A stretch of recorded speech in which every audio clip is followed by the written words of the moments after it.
Hey guys, this is Camfrey15, joined by my co-host, the Red Wolf. And we are What's up, back guys? okay. Sorry, I keep forgetting you do all that stuff, but okay.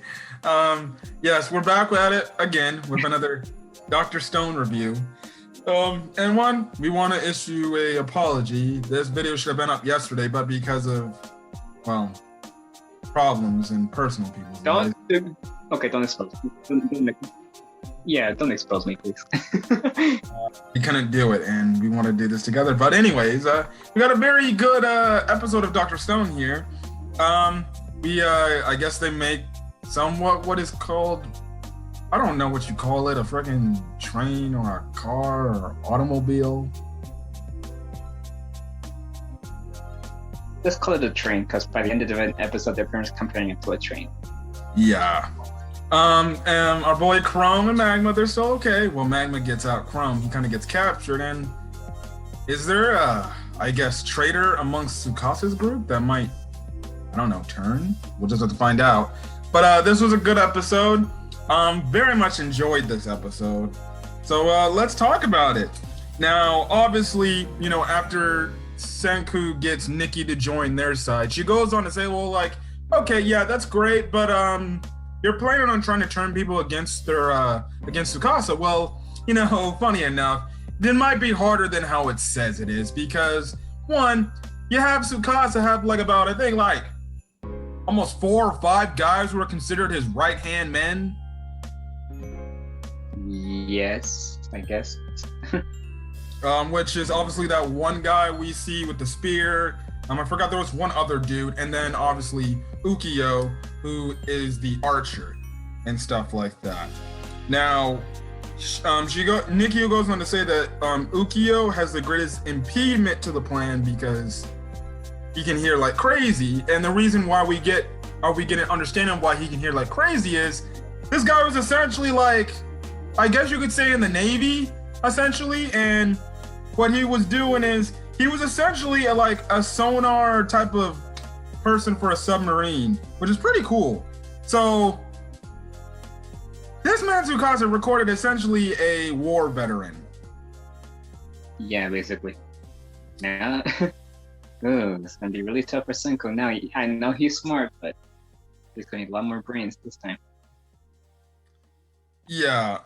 They also say after some time hearing it, if you're gonna try to do the whole Lillian fake thing, eventually he's gonna catch on and he's gonna tell this is fake. So obviously smart. Anyways, like I said, we cut over back to what Chrome and Magma are, and where we left off with those, we were, I guess, led to believe that somebody got hit by the arrow and maybe died. But no, they're both alive, and they just barely got hit by the arrows. But, what we find out later, after Magma kind of charges on into the smoke, Chrome kind of deducts the fact that, wait a second, Ukiyo is not trying to freaking do anything to us. Because he looks at the trajectory the arrows were going, and he deducts that the arrows are not being shot to kill them, because technically, let's be honest, if he was really precise as I guess you can say, a person who can use arrows really effective, he would probably be able to kill them literally like that. But essentially, you can say he's leaving them alive because he doesn't want to spill no blood. Again, because, maybe he doesn't want to do that unless forced, but very interesting. So, you want to tell our audience what Chrome does in response to finding out that information? Oh yes. He raised a white flag, and that's when he gets taken up to Tsukasa personally. Yes. Now Ukiyo, he actually goes on to say, he's like, you made a smart move, because if that madman was continuously charging around, I probably would have killed him. Which Chrome just saved Magma's life. Yeah, basically. So Magma better thank Chrome hella a lot. He owes him his life. Mm-hmm. So yeah, go on about speaking about Chrome talking to Tsukasa. Which actually before that, before the scene, they actually cut back to Senku and his group, and obviously Magma tells him like Chrome got captured and everything. But, you know, Senku is like, well, Chrome will be fine. As long as he doesn't tell them anything, we'll be good. And then Kohaku's like, well, first things first. Kohaku actually tried to go get Chrome, like literally runs after they tell him, after Magma says that Chrome's captured, and then all freaking Senku say, hey, Lioness, calm down. And she's like, Lioness? Kohaku, when they call her a gorilla or some sort of animal, I love how they freaking just make fun of her. Oh my god.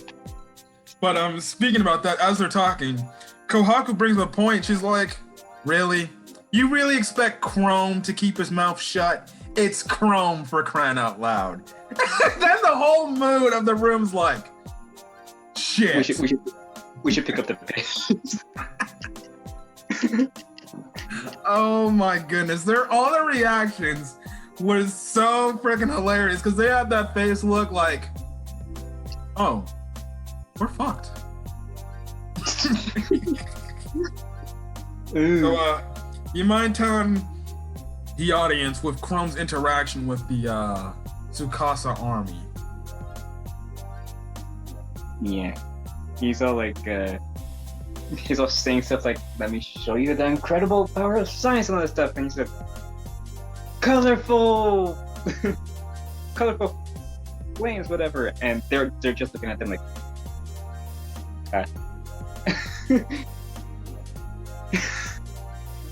really, Chrome? It didn't work. It didn't work on Senku. What made you think it would work on those guys? Yeah.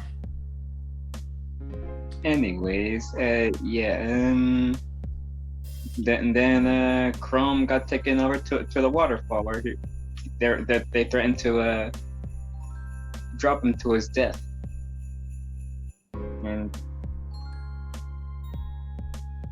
And Tsukasa also explained to him like stuff. I'm not entirely against science and stuff.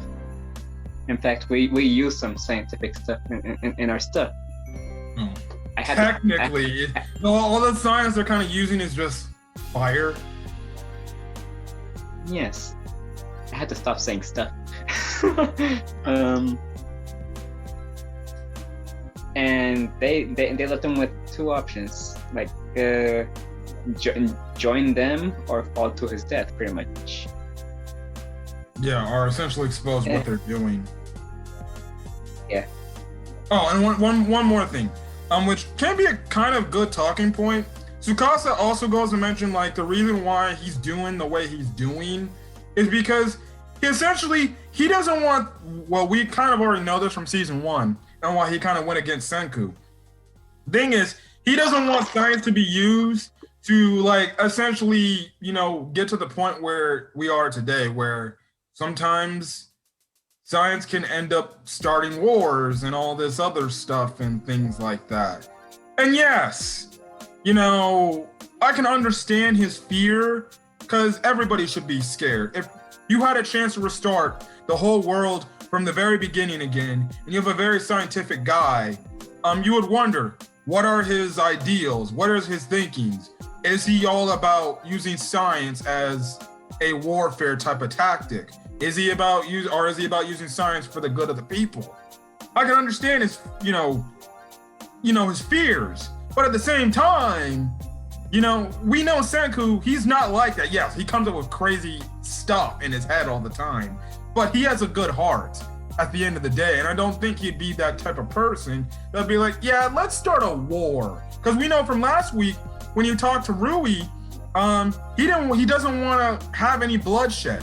Like, he promised, trust me, we will try to do this where there's no blood being dropped and stuff like that. Your thoughts on that aspect of Tsukasa's fear? Well, I already know he's not like that crazy maniac of a guy, but I still don't really like. I don't really like his methods. Yes. You want to get back to what you were saying about the waterfall incident? Yeah, so yeah, Chrome was all thinking about what Tsukasa just said, and he was like, interesting proposition, but no, and stuff. And then they dropped him, but right when he was about to fall, and an arrow hits his jacket, and he gets pinned to a dead tree, pretty much. Yeah, Tsukasa, and that's when Tsukasa was all like, "There's no point in trying to like break him and stuff." Yeah. Again, like we said, actually a few episodes ago, Kohaku brought the aspect of, her hesitant to her weakness being hesitant to kill. The one thing we can also say on the Tsukasa side is, what if there's some people on Tsukasa's side who hasn't killed people, hasn't killed somebody, and what if they're not willing to go through as well? But then again, some of those people on his side look very freaking tough, where if they're going to do it, they'll do it. They might not hesitate, because technically they're modern people just living in an age of the stone. Mm-hmm. Also, Tsukasa, I don't know what the hell is up with that man's grip strength, but this man is single-handedly gripping damn trees by his fucking fingers. So apparently his grip is still as strong as ever. I thought he was legit mad there, but that's what I thought too. At first I thought, I'm like, this man's gonna punch the tree, ain't he? But he grabbed the tree and he just threw it. I was like, what? How strong is that guy? Yeah, well, you can't forget he did break Senku's back, aka almost killing him. Mm-hmm. That's Senku, he's weak. Yeah. Okay, so I guess I can take this home. Now after kind of Chrome is saved, he's like, oh good, I'm saved. I don't have to give up anything, which again, smart on Chrome and being aware of the moment. But then that's when Tsukasa asks Ukyo, or one of the other member, or one of the right-hand mans of Tsukasa, asks Ukyo, like, so where did you find him? And then Chrome's like, shit. They know he found me near the whole little area. They might look around that area and find the telephone. But then Ukyo shockingly, and I mean shockingly, tells a little white lie and says, oh, I found him by the restoration area, the restoration cave, where he's probably trying to get the liquid to free more people or something like that. And with the way he said it, he had no stuttering. He just said it like he knew what he was gonna say. And he gave a look like, he gave a look like, what the hell? Does this guy have ulterior motives? Will he turn? Will he change sides? That's a possibility. Or maybe is he that one guy that's like, I see an advantage on one side and I'm gonna go to that side.